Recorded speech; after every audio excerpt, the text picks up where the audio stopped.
भगवान राम जी के चरण पड़े हों, जिस पवित्र भूमि पर माँ जानकी जी के चरण पड़े हों, जिस पवित्र भूमि पर शेषनाग के अवतार श्री लखनलाल जी के चरण पड़े हों, ऐसी पवित्र भूमि, पवित्र धरा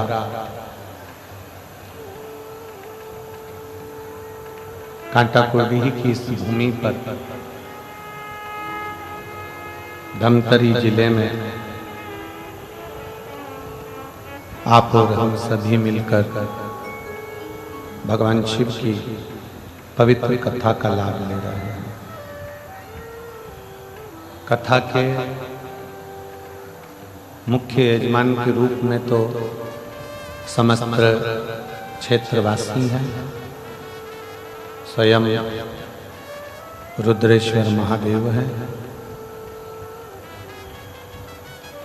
एवं कथा के मुख्य यजमान के रूप में श्री दिनेश चंद्र प्रभा देवांगन, श्री दीपक लाखोटिया जी, श्री कोमल तुलसी पटेल जी, श्री रोहित मरकाम जी, श्री सुरेश सिन्हा जी इस कथा के मुख्य यजमान पद ग्रहण करे हैं। एक बार यजमान परिवार के लिए जोरदार ताली बजाकर स्वागत करेंगे, अभिनंदन।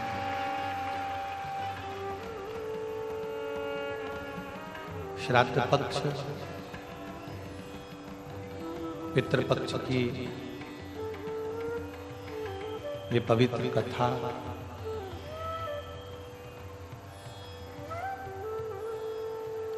जिसमें केवल एक देवाधिदेव महादेव ही नहीं,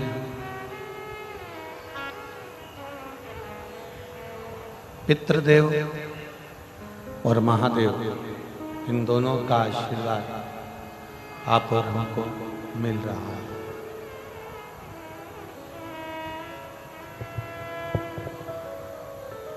और दोनों के आशीर्वाद से ये कथा आज यहाँ अपने 5 दिवसीय क्रम में से तृतीय दिवसीय क्रम में पहुंच रहे।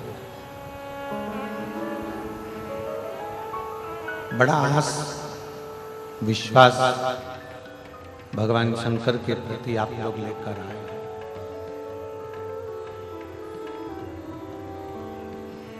जितना विश्वास आप शिव पर करेंगे, जितना भरोसा, जितनी दृढ़ता आप शंकर पर करेंगे, उतना शिव हमारे पास में आते चले।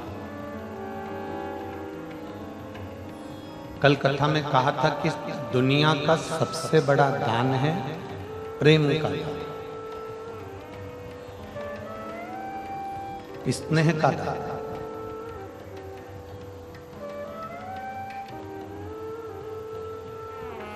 जैसे आप अन्न का दान करते हो तो अन्न प्राप्त होता है, धन का दान करते हो तो धन प्राप्त होता है। शुमापुराण की कथा कहती है प्रेम का दान करिए तो सामने वाले जीव से भी हमें प्रेम ही प्राप्त होगा। प्रेम का भी दान।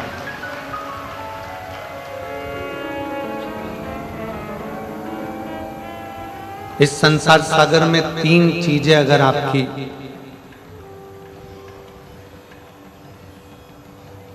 सुधार कर रखोगे तो परमात्मा को मिलने में देरी नहीं लगेगी। 3 चीजें ऐसी हैं जो हमें खींच कर रखना पड़ती है तो परमात्मा की प्राप्ति होती है। एक नियत, दूसरी नीति और तीसरी नजर। जम के बोलो कौन कौन सी चीज है? पहले नंबर पर है नियत, दूसरे नंबर पर है नीति और तीसरे नंबर पर है नजर। व्यक्ति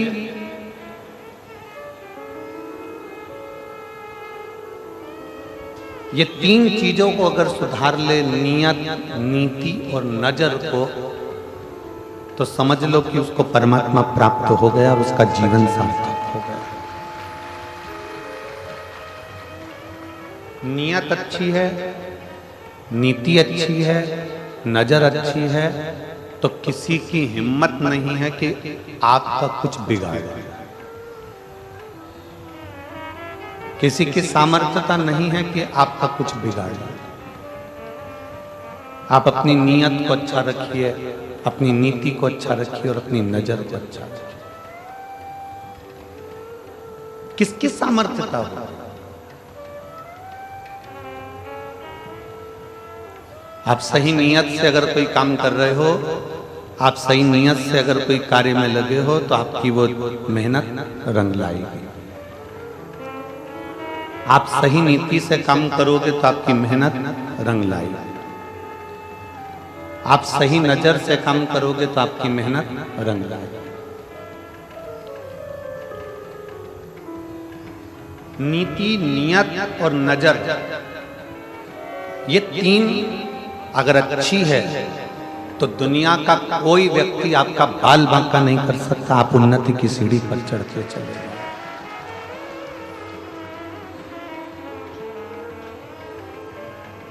जब हमारी नियत बेकार हो जाती है, हमने सोच लिया कि मेरे को ये बहुत मिल जाए, ये बहुत प्राप्त हो जाए, ऐसा हो जाए, वैसा हो जाए, तो फिर कहीं ना कहीं दुख झेलना पड़ता है।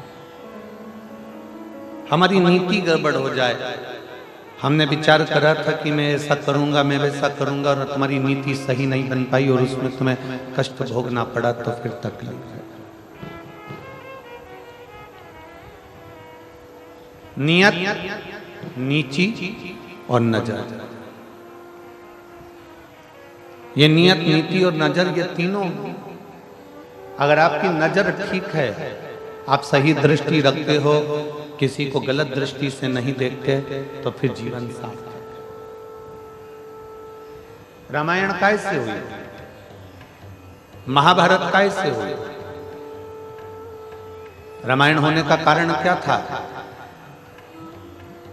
स्त्री का सम्मान नहीं हो पाया, इसलिए रामायण हो गई। स्त्री का सम्मान नहीं हो पाया तो महाभारत हो गई। और आज भी इस कलिकाल में अगर नारी को सही सम्मान न मिल पाए, नारी को सही स्थान न मिल पाए, नारी को सही इज्जत न मिल पाए, नारी का अगर सही आदर न हो पाए, तो ऐसा लगता है कि आने वाला समय भी महाभारत और रामायण का रहेगा।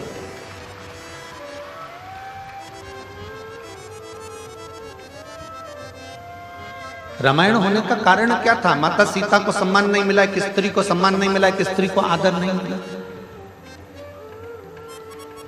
महाभारत होने का कारण क्या था? द्रौपदी को सम्मान नहीं मिल पाया, एक स्त्री का आदर नहीं हो पाया, एक स्त्री का सम्मान नहीं हो पाया, एक स्त्री का सत्कार नहीं हो पाया।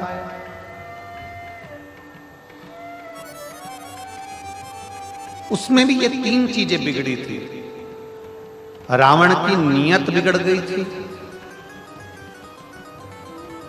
कौरवों की नीति बिगड़ गई थी,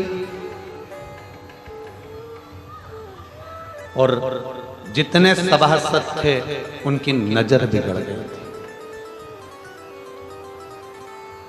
आप क्या देख रहे हो? आप क्या विचार कर रहे हो, क्या सोच रखते हो, क्या दृष्टि रखते हो, ये आपके ऊपर निर्भर करता है। आज छोटी छोटी बेटियों के साथ में, छोटी छोटी कन्याओं के साथ में, छोटी छोटी लड़कियों के साथ में, छोटी छोटी बेटियों के साथ में गलत कृत्य हो रहा है। उसका कारण केवल गलत चीजें मोबाइल पर देखी जा रही है, गलत विचार रखे जा रहे हैं, गलत नियत रखी जा रही है, गलत नीति रखी जा रही है और गलत नजर रखी जा रही है।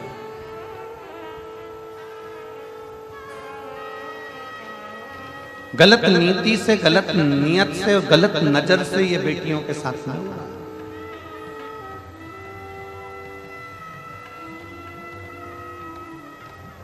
जो बेटियां अपने कंधे पर स्कूल का बैग भी सही से धारण कर कर नहीं जा सकती, वो इतनी इतनी सी बेटियों के साथ में गलत कृत्य हो रहा है। हमने पहले भी एक बार कथा में कहा था, उसके पीछे बहुत बवाल मचा था। हमारी बात का लोग विवाद बहुत जल्दी करते हैं। हमने पहले भी कहा था कि लंका का राजा रावण ने सीता को छुआ था। लंका के राजा रावण ने मां जानकी को छुआ और लंका लेकर गया। तो आज तक दशहरे पर, विजयदशमी पर पूरे भारत की भूमि पर रावण का पुतला जलाया जाता है।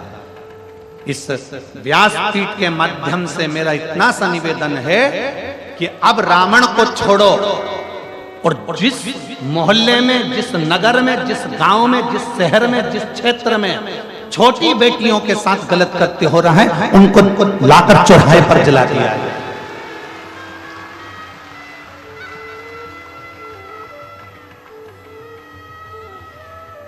उनको ले जाकर उनके पुतले को नहीं, जो छोटी बेटियों की इज्जत करना भूल गए, जो नारी का सम्मान करना भूल गए, जो स्त्री का आदर करना भूल गए, केवल एक स्त्री के चक्कर में रामायण हुई, केवल एक स्त्री के चक्कर में महाभारत हुई, और आने वाला समय भी कोई साधारण नहीं है।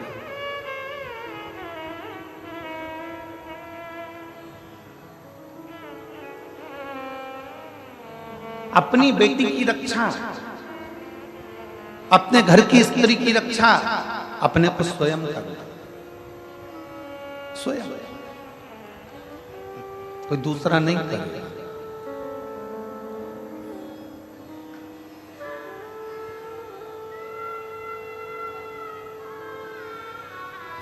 अपने घर की बेटी की रक्षा अपने को स्वयं करना पड़ेगा, कोई दूसरा नहीं करेगा। बेटी को अगर कॉलेज पढ़ने भेज रहे हो, बेटी को अगर स्कूल पढ़ने भेज रहे हो, तो निवेदन है अपने घर की बेटी को तलवार सिखाने भी जरूर भेजिए, एक भाला सिखाने भी जरूर भेजिए, डंडे चलाना भी जरूर भेजिए, कराटे चलाना भी जरूर भेजिए। उस बेटी को आत्मबल दीजिए।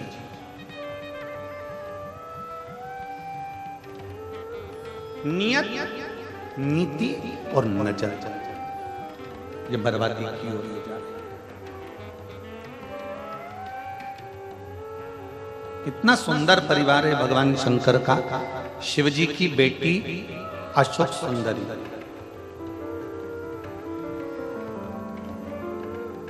इतनी सुंदर थी अशोक सुंदरी कि उनकी सुंदरता का वर्णन कई शास्त्रों में मिल जाता है।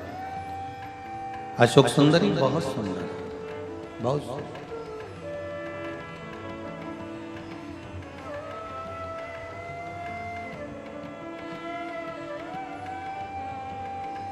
एक असुर राक्षस ने अशोक सुंदरी को देख लिया, बड़ी सुंदर थी, देख ली,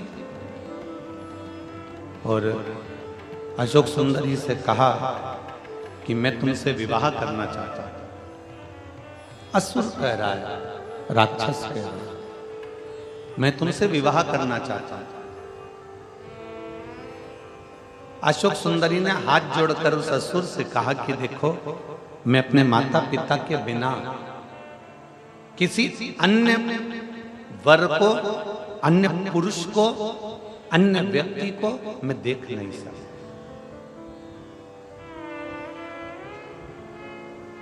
उस असुर ने कहा कि तुम इस वन में घूम रही हो,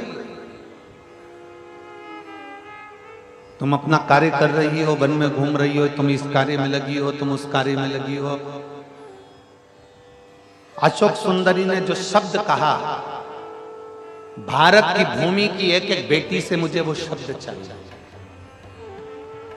अशोक सुंदरी ने अपना शब्द कहा, सुन असुर, भारत में जन्म लेने वाली एक एक बेटी पढ़ेगी, भारत में जन्म लेने वाली एक एक बेटी आगे बढ़ेगी, भारत में जन्म लेने वाली एक एक बेटी नौकरी भी करेगी, पर भारत में जन्म लेने वाली बेटी आज संकल्प करती है कि शादी अपने माँ बाप की इच्छा से करेगी। किसी दूसरे धर्म में प्रवेश कर कर या दूसरे धर्म के लोभ में या दूसरे धर्म के दिखावे में मैं नहीं जा सकता।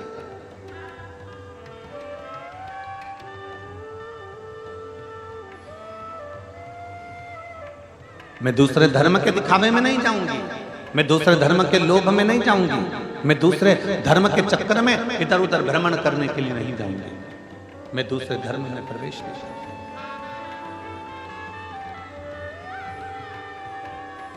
अशोक सुंदरी जैसी प्रबलता चाहिए, शंकर भगवान के बेटी जैसी प्रबलता चाहिए,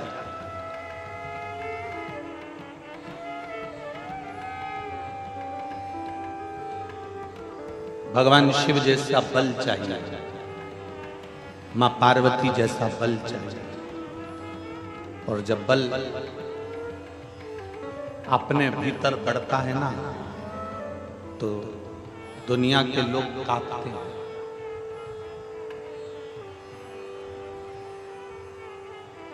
नियत सही रखिए, नीति सही रखिए और नजर सही रखिए। आप में से कई लोग ऐसे हैं, कई माताएं ऐसी हैं, कई मेरे जीजियां बेटी हैं, कई मेरे जीजा बेटे हैं, कई मेरी बेटियां बेटी हैं, कई मेरे बेटा बेटे हैं।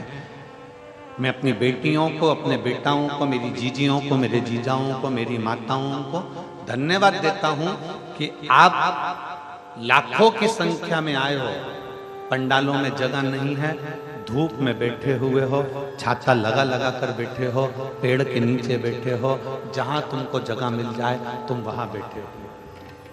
आपसे केवल इतना सा निवेदन है कि यहां जितनी मेरी जीजियां बैठी हैं, जितने मेरे जीजा बैठे हैं, जितनी मेरी बेटियां बैठी हैं, जितने मेरे बेटा बैठे हैं, जैसे तुमने आज तक अपना नियम, अपनी नियत, अपनी नीति और अपनी नजर जैसे आज तक रखी है, शंकर के प्रति शिवालय में जाना, शंकर को जल चढ़ाना, बाकी के कोई फालतू प्रपंच में नहीं पड़ना। शिव जी के मंदिर जाना, झाड़ू लगाना, कोई फालतू प्रपंच में नहीं पड़ना। स्कूल जाना, अपनी विद्या अध्ययन करना, कोई फालतू प्रपंच में नहीं पड़ना। नौकरी पर जाना, अपना कार्य करना, कोई फालतू प्रपंच में नहीं पड़ना। ऐसा हमेशा के लिए बना कर हमें अपना लक्ष्य चुनना, हमें अपना कार्य करना, हमें अपने लक्ष्य से दूर नहीं होना। हम अपने लक्ष्य से जिस दिन दूर हो जाएंगे उस दिन हमारे लक्ष्य तक नहीं पहुंच पाएंगे। यहां जितने बेटे बैठे हैं ना और जितनी बेटियां बैठी हैं, उनसे निवेदन करूंगा, अपनी मेहनत को इतना बढ़ा लो, अपने कर्म को इतना बढ़ा लो, जिस विद्याध्ययन को कर रहे हो उसको चोग ना बढ़ा लो, इतना पढ़ो कि तुमने जो सोचा है और तुम्हारे माँ बाप ने जो सोचा है उनका स्वप्न पूरा हो जाए।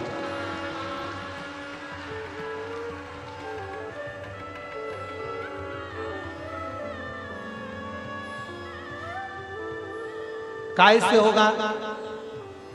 3 चीजें यहां कथा में चल रही है। एक, अपना नियत पक्की रखना। वो कहते हैं ना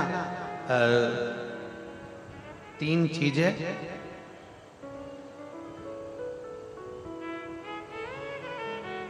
बहुत खतरनाक होती हैं। आज आप लोग सब 3 चीज के पीछे पड़े गुरुजी हो।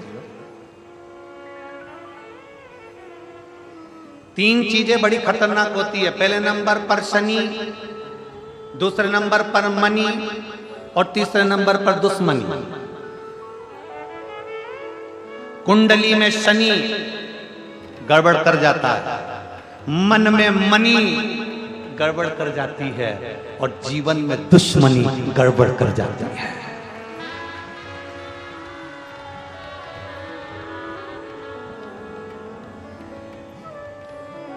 शनि कुंडली में अगर आकर बैठ गया तो वो गड़बड़ करेगा ही। शनि कुंडली में आकर बैठ गया तो वो तकलीफ देगा ही। मनी बाहर रहे, मन में ना। मनी पैसा जिस दिन मन में आकर बैठ गया ना, मनी जिस दिन तुम्हारे दिल में आकर बैठ गई, मनी जिस दिन तुम्हारे हृदय में आकर बैठ गई तो तुम्हें बर्बाद कर कर ही छोड़े, बर्बाद कर कर ही छोड़े। और तीसरे नंबर पर है दुश्मनी। दुश्मनी बाहर रखो, थोड़ी प्रेम के वश रखो, समाप्त करो।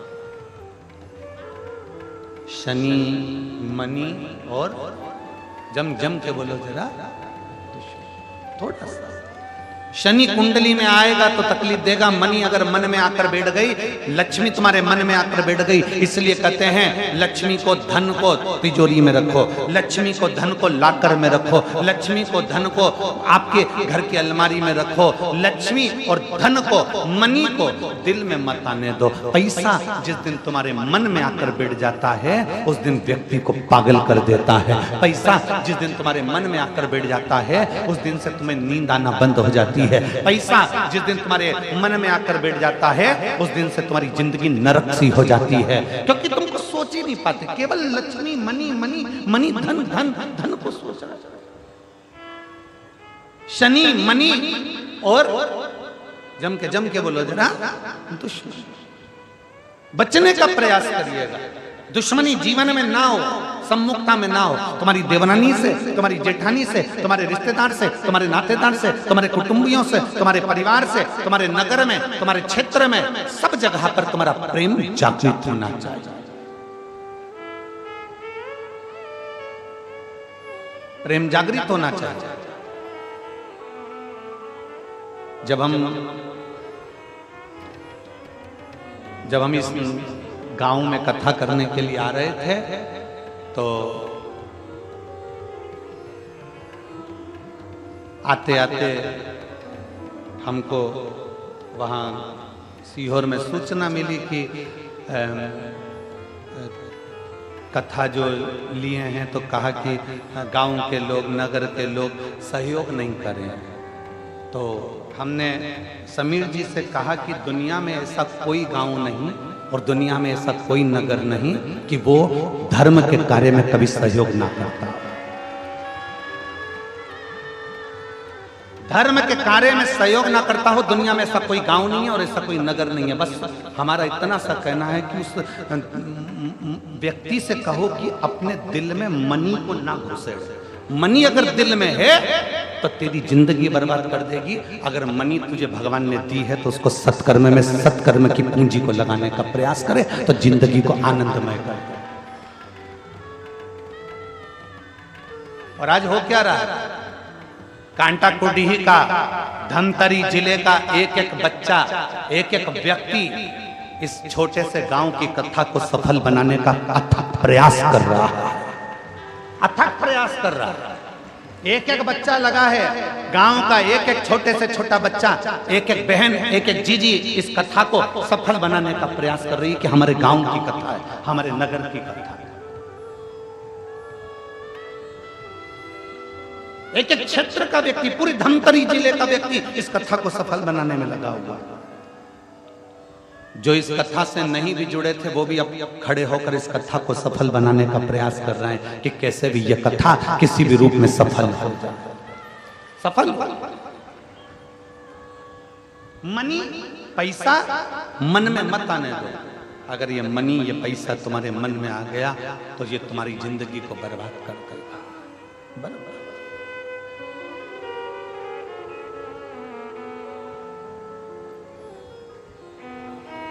भीतर शिव भक्ति को, शंकर की भक्ति।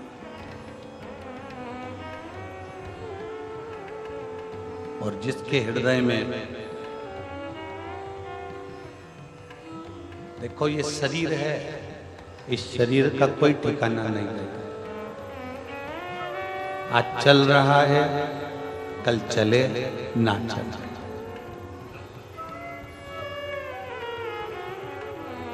आज मन लगा है, कल लगे ना, कल लगे ना लगे। पूरी जिंदगी ऐसे ही निकल जाती है। बचपन होमवर्क में निकल जाता है। बोलो बोलो, जम के बोलो। बचपन जम के बोलो जरा, होमवर्क में निकल जाता है। जम के बोलो जरा, बचपन होमवर्क में निकल जाता है। जवानी होम लोन में निकल जाती है। और बुढ़ापा अलोम और विलोम में निकल जाता है।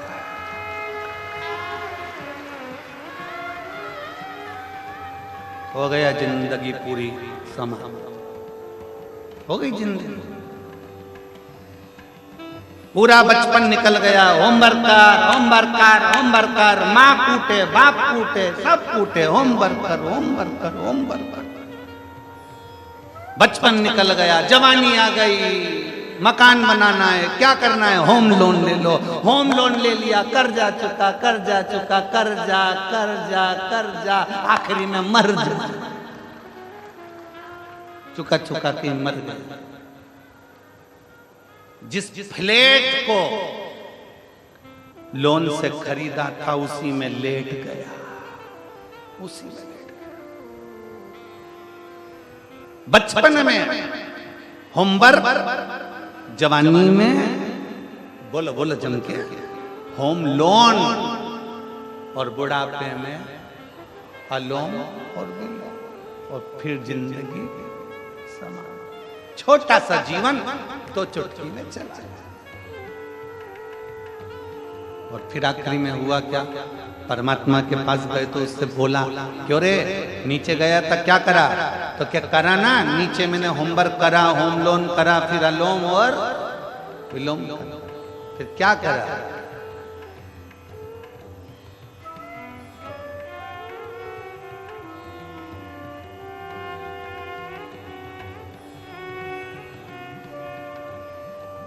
हम तेरी दुनिया में आके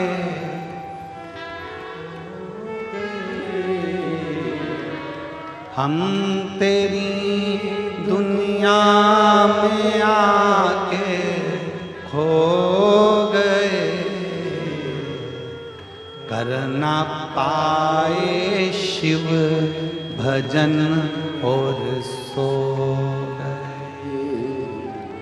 कर ना पाए शिव भजन और सो गए। हम तेरी दुनिया में आके खो गए,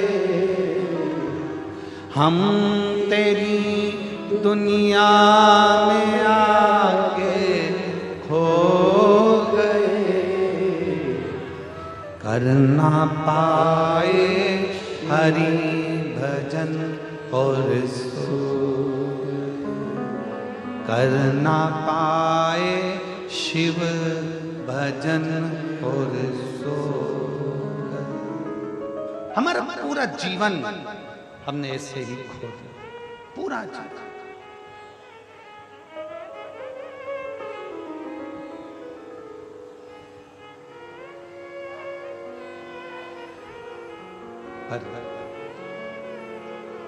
शिव कथा कह रही है भगवान शंकर का चरित्र का। इस शरीर को, इस मन को, इस चित्त को व्यर्थ मत जाना।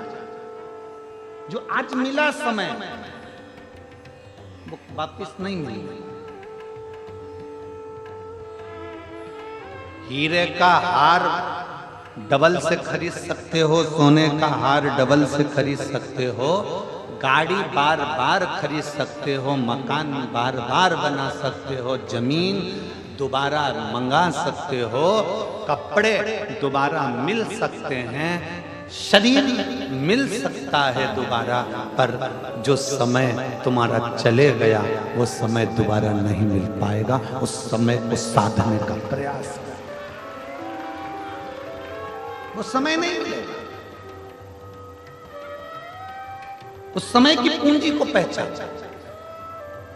उस समय को जानने का प्रयास करो। शंकर भगवान करते क्या, शंकर का नाम क्या है, उसको क्या कहते हैं उज्जैन में, अवंतिका में क्या कहते हैं उसको, जम के बोलो जरा, महाकाल।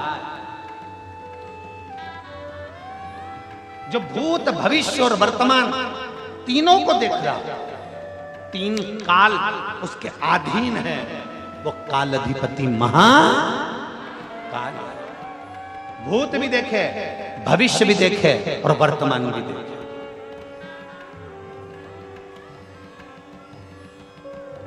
हम शंकर जी को जल क्यों चढ़ाते हैं? हम शंकर भगवान का भजन क्यों करते हैं? क्यों सियोर वाला महाराज पीछा पकड़ के बैठा हुआ है कि शंकर को एक लोटा जल चढ़ाओ, एक लोटा जल चढ़ाओ, एक लोटा जल चढ़ाओ, एक लोटा जल चढ़ाओ? क्यों पीछा पकड़ के बैठा है? उसका कारण है कि भूत, भविष्य और वर्तमान एक लोटे जल से शंकर संवार देता है, शिव सुधार देता है। केवल एक लोटा जल सारी समस्या का हल। भूत, भविष्य और वर्तमान मेरे शंकर त्रिकालदर्शी। त्रिकालदर्शी का मतलब होता है तीन काल के देखने वाले हैं मेरे शिव। त्रिकालदर्शी मतलब मेरे महाकाल राजा, मेरे शंभो, मेरे शंकर तीन काल देख लेते हैं, भूत, भविष्य और वर्तमान। तीनों कालों पर उसकी दृष्टि रहती है। इसलिए जल चढ़ाने वाले के ऊपर मेरे शंकर अपनी तीनों निगाह रखते हैं, क्योंकि इसके तीन नेत्र हैं। वो भूतकाल, वो भविष्य काल, वो वर्तमान काल सब देख रहा है। उसको मालूम है इसका पुराना समय कैसे बीता, उसको मालूम है इसकी पुरानी जिंदगी कैसे बीती, इसने कितना पाप करा, कितना पुण्य करा, कितना सत्कर्म करा, क्या करा, उसको मालूम है। उसने भूतकाल देख लिया, उसने भविष्य आगे का भी देख कर रखा उसने कि इसका जीवन क्या है, इसको कितना दुख मिलेगा, कितनी तकलीफ मिलेगी, कितना गाड़ी मिलेगा, कितना बंगला मिलेगा, क्या सुख मिलेगा, उसने ये भी देख कर रखा है। वर्तमान में इसके साथ क्या हो रहा है वो भी उसने देख कर रखा है। इसलिए शिव महापुराण की कथा कहती है, भगवान शंकर की कथा कहती है, वेद व्यास जी कहते हैं शिव पुराण में, एक लोटा जल जब हम चढ़ाते हैं, शंकर के तीन नेत्र हमारा भूत, भविष्य और वर्तमान संवार देते हैं, हमारा जीवन संवार देते हैं। उसको काल अधिपति महाकाल कहते हैं, जो कालों को भी साध कर चलता है। उसको काल अधिपति महाकाल कहते हैं। वो अवंतिका नरेश है, वो उज्जैन का नरेश है, वो उज्जैन का राजा है, वो अवंतिका का राजा है। उसको तीन काल का अधिपति महाकाल कहते हैं, क्योंकि भूत, भविष्य और वर्तमान मेरे काल अधिपति महाकाल के हाथ में है। जो जान गया काल अधिपति को, वो जान गया। कहीं जाओ मत, पृथ्वी को खोद कर देखोगे ना, कोई मूर्ति मिले ना मिले, पर पृथ्वी को खोदने पर, पूरी पृथ्वी को खोदोगे तो शंकर का शिवलिंग जरूर मिलेगा, क्योंकि ये भूमि उसी शिव की है। और केवल भारत से मतलब नहीं कि भारत खोद कर देखिए, तुम्हारी मर्जी पड़ा है। जिस देश को खोद कर देखोगे, जमीन को, जिस देश की मिट्टी को खोद कर देखोगे, उसमें से शिवलिंग ही निकलेगा, शंकर ही निकलेगा, शिव ही प्राप्त होगा। और दुनिया के लोग कितना भी सनातन धर्म को नीचे दबाने का प्रयास कर लें, दुनिया के लोग कितना भी हिंदू धर्म को नीचे दबाने का प्रयास कर लें, ये सनातन धर्म, मट्टी भी खोदोगे तो सनातनी ही निकलेगी, और अगर जल भी निकालोगे तो सनातन ही निकलेगा। और हर व्यक्ति के जीवन में सनातन धर्म ही प्रकट होता है, कितना भी उसको बर्बाद करने की सोच। और सोचा, अभी अभी आप लोग टीवी पे न्यूज देख रहे होंगे कि तिरुपति में, तिरुमाला में, तिरुपति के उस पवित्र मंदिर में अष्ट बैकुंठ में से एक बैकुंठ है तिरुपति बालाजी। भू बैकुंठों में से, पृथ्वी पर 8 बैकुंठों में से एक बैकुंठ माना जाता है तिरुपति बालाजी को। अष्ट बैकुंठ में से एक बैकुंठ तिरुपति बालाजी के उस मंदिर में केवल उसका अधिपति बनाकर, उस ट्रस्ट का अधिपति बनाकर एक क्रिश्चियन को बिठा दिया। और उसने क्या करा कि लड्डू जो प्रसादम बनता है, उस प्रसादम में देखा जाए तो उसमें कहीं मछली का तेल, कहीं भी ना जाने क्या क्या उसमें डाल दिया गया। और आज पूरे भारत में बवाल मचा हुआ है। क्या होगा? ज्यादा से ज्यादा उसको कुर्सी से उतार दोगे, क्या होगा? ज्यादा से ज्यादा उसको नीचे पटक दोगे, क्या होगा? ज्यादा से ज्यादा उसको सजा दे दोगे, क्या सजा? जो आज पूरा सनातन धर्म का व्यक्ति, भारत की भूमि का एक एक व्यक्ति तिरुपति दर्शन करने जाता है तो लड्डू लाता है, घर के लोगों को देता है, बच्चा बच्चा खाता है। जिसके घर में कभी एक अंश मात्र भी गंदा सामान नहीं आया, जो परम भगवतीय वैष्णव थे, उनका भी वैष्णव धर्म नष्ट कर दिया उसने कुर्सी पर बैठ, उनका भी सनातन धर्म भ्रष्ट कर दिया उसने कुर्सी पर बैठकर।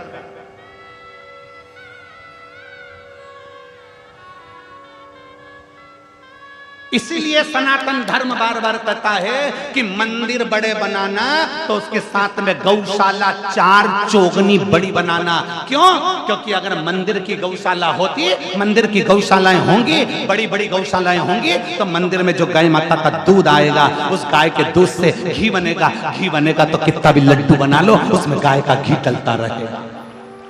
आपसे भी निवेदन है, अपने मोहल्ले में, अपने नगर में बड़ी बड़ी गौशाला बनाने से अच्छा है तुम्हारी जो सोसाइटी है, तुम्हारी जो कॉलोनी है, उस कॉलोनी में कितने लोग रहते हैं? तुम्हारी कॉलोनी में 25 लोग रहते हैं। तुम्हारे घर में जगह नहीं है गाय रखने की, तुम्हारे घर में जगह नहीं है गौ माता रखने की, तुम्हारी कॉलोनी में 25 लोग रहते हैं, तो एक जगह अलग से प्लाट किराए से लो, उसमें टीन लगाओ और उसमें 25 घर हैं, तो 25 घर की 25 गाय एक छोटी सी कॉलोनी में रखिए। उन 25 गाय का पालन करो, पोषण करो, एक व्यक्ति लगा लो, तनख्वाह दो, सब कुछ करो, और 25 गाय का जो दूध आए वो 25 घर में जाए। 25 गाय का दूध 25 घर में जाएगा, घी असली मिलेगा तुम्हें, गाय का दूध असली मिलेगा, गाय का गोबर असली मिलेगा, और गौमूत्र असली मिलेगा, और गाय की सेवा असली मिलेगी। तो हमारा भारत भी सब रहेगा और हमारा राष्ट्र का उत्थान भी होगा। ये भारत भी सब रहेगा और राष्ट्र का उत्थान होगा। गौ माता को तो पीछे हटा दिया, गौ माता को तो दूर कर दिया, क्या होगा? आज तिरुपति में जो लड्डू में मिलाया गया, वैष्णव परिवारों का जो धर्म नष्ट कर दिया गया, क्या होगा?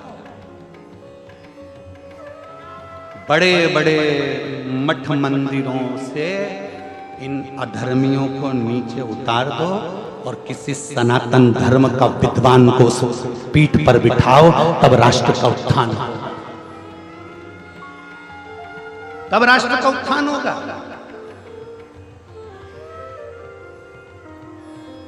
क्या देख रहा है? क्या होने वाला है उनका?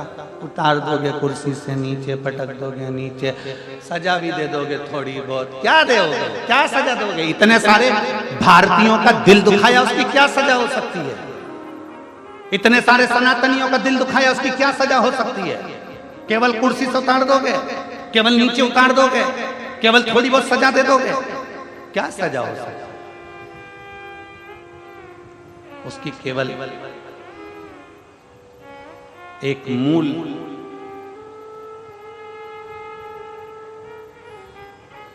सबसे मूल एक ही चीज हो सकता है कि आने वाले समय में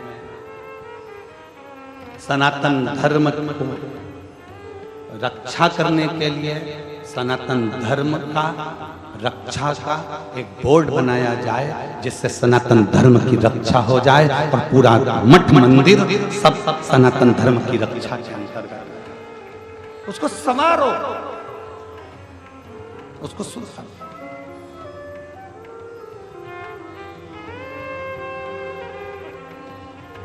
कितना प्रसन्नता का भाव है। आप लोग यहाँ आते हो शिव तत्व को ग्रहण करने के लिए, शंकर की भक्ति को ग्रहण करने के लिए, शिव तत्व अपने भीतर उतारने के लिए, शिव तत्व को अपने भीतर उतारने के लिए।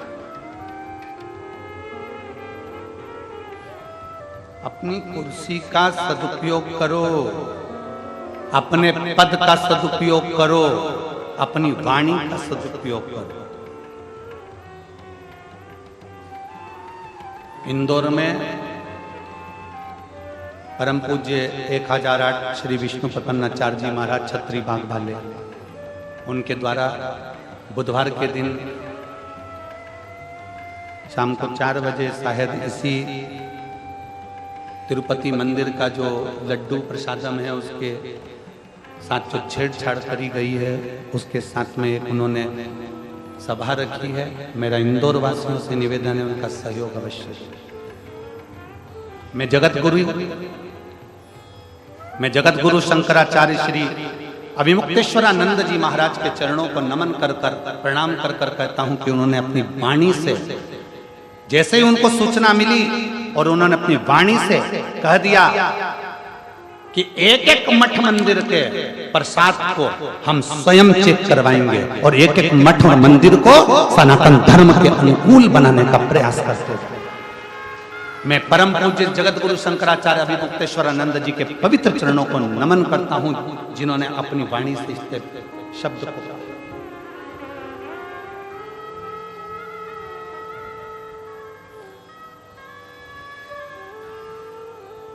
और जागो कि जागो तो एक बार हिंदू जागो, तुम जागो एक बार, जागने का प्रयास जाओ शंकर के मंदिर, जाओ शिवालय के मंदिर, जाओ शंकर के दरवाजे पर। 3 काल भगवान शंकर साधते हैं, भूत भविष्य और वर्तमान। मेरे शिव त्रिकालदर्शी कहलाते हैं, इसलिए उनको त्रिकालदर्शी देवाधिदेव महादेव, त्रिलोकी का नाथ, त्रिपुंडधारी, त्रिनेत्रधारी, त्रिशूलधारी, इसलिए उसको कहते हैं कि वो 3 कालों को साध लेता है। वो 3 कालों को साधता है।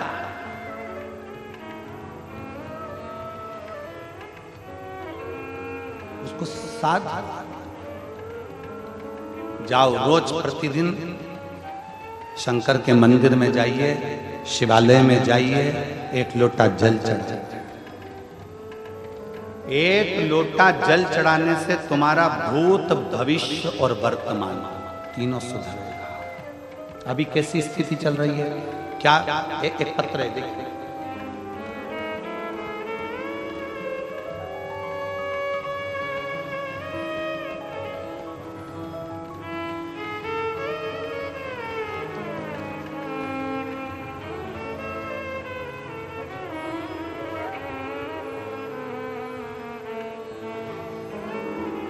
मैं लक्षणतीन बाई निषाद बाग बहारा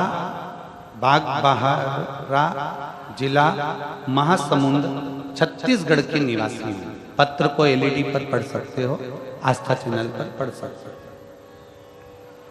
मैं लक्ष्मी बंतिन बाई निषाद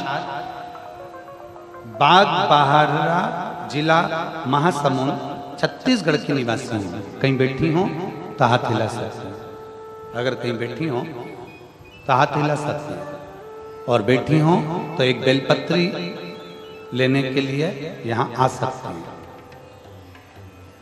मेरी बेटी लीना निषाद उम्र 28 वर्ष, बचपन से मानसिक रूप से थोड़ी सी अस्वस्थ है।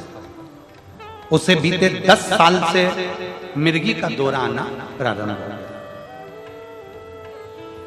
10 साल से उसको मिर्गी का दौरा आ रहा है। मेरी बेटी परेशान हो गई, हम डॉक्टरों को दिखाए, डॉक्टरों ने कहा इसका शरीर ऐसा है कि इसको मिर्गी का दौरा आएगा। एक दिन में 4 से 5 बार मिर्गी का दौरा आना। एक दिन बड़ी बेटी ने कहा, माँ टीवी पर, मेरी बड़ी बेटी ने कहा, माँ टीवी पर गुरुजी की कथा आती है, आप कथा सुनो और शिव जी का चढ़ा जल पिलाओ। गुरुजी, मैंने कथा सुनना प्रारंभ किया, कथा देखती थी, सबके पत्र आप पढ़ते हो और सीहोर के रुद्राक्ष के जल की बड़ी बड़ी बीमारी ठीक हो जाती है, यह वर्णन करते। गुरुजी, मैंने टीवी पर ही कथा सुनते हुए खूब रोई और बाबा से मन्नत किया, बाबा मेरी बेटी को ठीक कर दीजिए, मैं बेटी को लेकर प्रणाम करने कुबरेश्वर धाम सीहोर आऊंगा। मैं रुद्राक्ष लेने फरवरी 2023 में रुद्राक्ष महोत्सव में सीहोर गई, लेकिन बहुत ज्यादा भीड़ होने की वजह से मुझे रुद्राक्ष नहीं मिला। बहू से मिन्नत करके बाद में खाली हाथ ही लौट पड़ा। उस दिन वहां से रोती हुई बाबा को बोल कर आई, बाबा मुझे रुद्राक्ष तो नहीं मिला, अब आगे मेरी बेटी को आप ही संभालें। मैं रोज मंदिर जाती और शिव जी को जल चढ़ाकर बेलपत्र अपनी बेटी को देना प्रारंभ किया। कुछ समय बाद मैं बाबा का क्या वर्णन करूं, मेरी दूसरी बेटी सीहोर जाकर रुद्राक्ष लेकर आ गई और वो रुद्राक्ष मुझे दिया।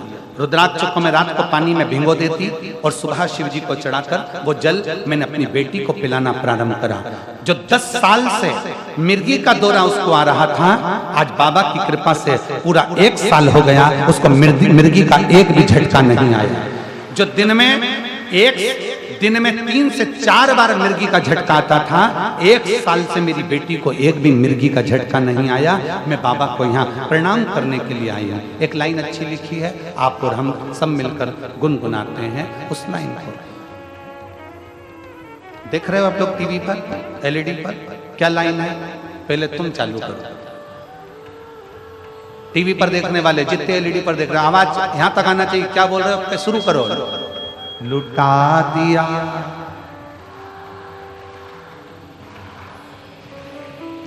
कर दिया माला माल काशी वाले। आपका विश्वास जिस समय पर दृढ़ हो जाए, आपका भरोसा जिस समय पर दृढ़ हो जाए, आपका बल जिस समय पर दृढ़ हो जाए, आप शंकर को 1 लोटा जल चढ़ा रहे हो, वो भूत भविष्य और वर्तमान तीनों को सवार देगा।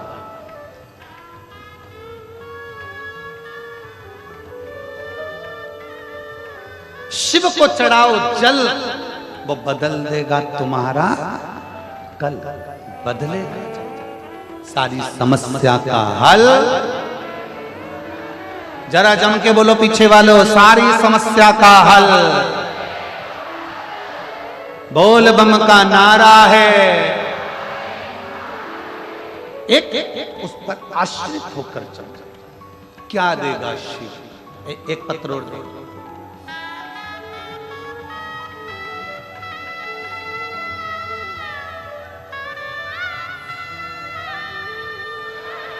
हरिओम साहू, स्वर्गीय पवन कुमार साहू, ग्राम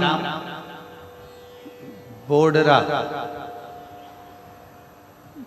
सा जिला धमतरी की निवासी हूँ। कहीं बैठी हो तो हाथ हिला सकते हैं, अगर कहीं बैठे हो तो हाथ हिला सकती हैं। मैं हरिओम साहू, स्वर्गीय पवन कुमार साहू, ग्राम बोडरा, जिला धमतरी का निवासी हूँ। कहीं बैठे हो तो हाथ हिला सकते हैं। एक बेलपत्र लेने के लिए व्यासपीठ के पास में आ सकते हैं। 1 लोटे जल का मैं क्या महत्व वर्णन करूं गुरुदेव? 1 लोटा जल नहीं, शंकर की अविरल भक्ति है। मैंने अपने कॉलेज की पढ़ाई पूरी कर ली 2016 में। आप लोग पत्र को एलईडी पर, टीवी पर पढ़ सकते हैं कि पत्र लिखने वाले ने क्या पत्र लिखा। मैंने अपने कॉलेज की पढ़ाई 2016 में पूर्ण कर लिया था। उसके बाद मैंने शासकीय नौकरी प्राप्त करने के लिए बहुत प्रयत्न किया, कई परीक्षा भी दिलाई, परंतु कुछ ना कुछ कारण मुझे शासकीय नौकरी प्राप्त नहीं हो रही थी। मेरी शासकीय नौकरी प्राप्त ना होने की उम्मीद से मैं टूट चुकी थी। कल कथा में कहा था, चाय पीने से जीवान जल जाती है, तो क्या हम चाय पीना छोड़ देते हैं? बोलो, जम के बोलो। नहीं।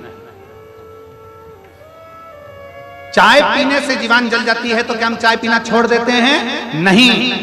चाय फिर पीते हैं, जीवान फिर जलती है।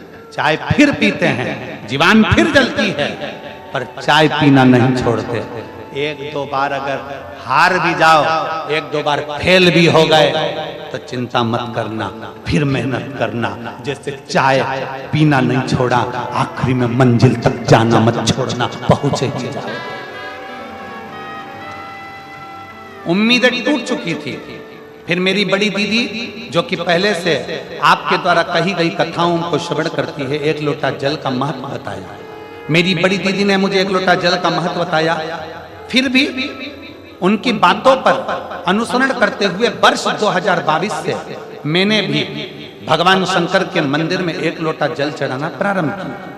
इससे पहले मैं शंकर के मंदिर नहीं जाती थी। 1 लोटा जल चढ़ाना प्रारंभ करा। लगातार 2 वर्षों तक, 2024 तक मैंने भगवान शंकर को जल चढ़ाया। जैसा आप कहते हो कि हिम्मत मत हारना, एग्जाम देती रही और जल चढ़ाती रही। आस्था मेरे अंदर इतनी बढ़ गई कि मैं जल चढ़ाना नहीं छोड़ी। गुरुदेव, कुरुद शहर जिला धमतरी में आपके द्वारा कही गई कथा को आप कहते हो कि पंडाल में बैठकर जो मांगा जाता है शिव देता है। मैं कुरुद गई, जिला धमतरी की कथा को मैंने कुरुद शहर में बैठकर सुनी और बाबा से प्रार्थना करा। अभी तक मेरी नौकरी नहीं लगी। 2016 से 2024 आ गया। बाबा, मेरी नौकरी लगा देना। बाबा ने ऐसी कृपा करी, मैंने पूर्व में एक एग्जाम दिया था जिसका रिजल्ट 8 वर्ष के बाद अब आया, और बाबा की कृपा से मैं शासकीय नौकरी में लग गई। मैं बाबा को यहाँ धन्यवाद देने के लिए आई, मैं शिव जी को धन्यवाद देने, कहीं बैठी हो तो एक बेलपत्र लेने के लिए आ सकता।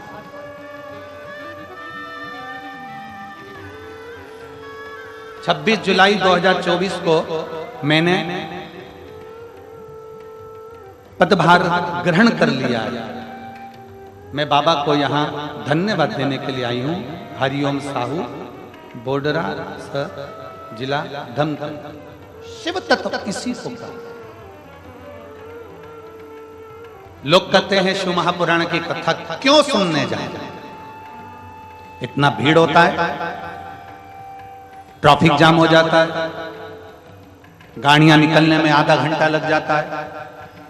हम कहते हैं आप व्यासपीठ पर गुरुजी आए उससे पहले कथा के पंडाल में पहुंचो।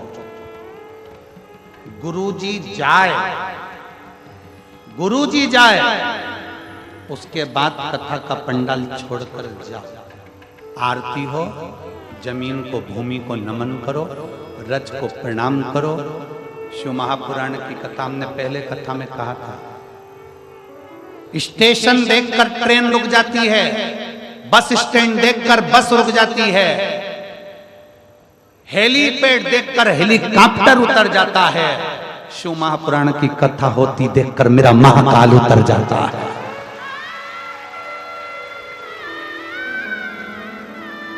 चूने से बना हुआ हेलीपैड,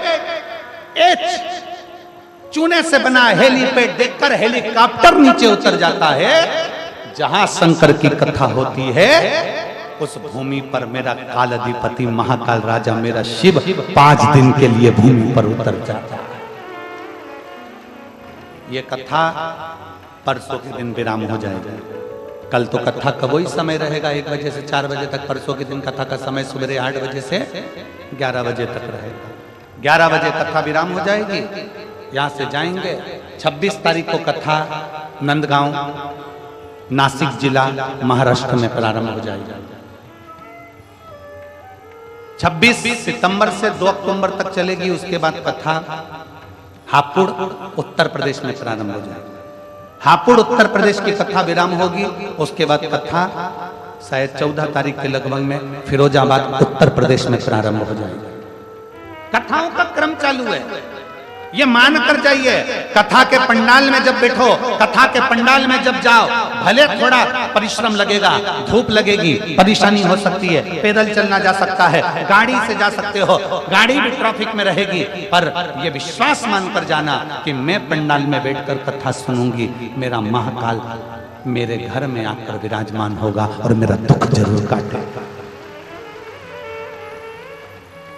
और खाली न जाता कोई दर से तुम्हारे, खाली न जाता कोई दर से तुम्हारे, मैं भी खड़ी हूँ नन्ही बाहें पसारे, अपने लगा लो गिरा जा रहा हूँ, उठा लो भोले अपने दर से, अब तो न टालो, गिरी जा रही हूँ, उठा। एक विश्वास अपने भीतर प्रकट करिए, एक भरोसा अपने भीतर प्रकट करिए। एक पत्र और देखिए,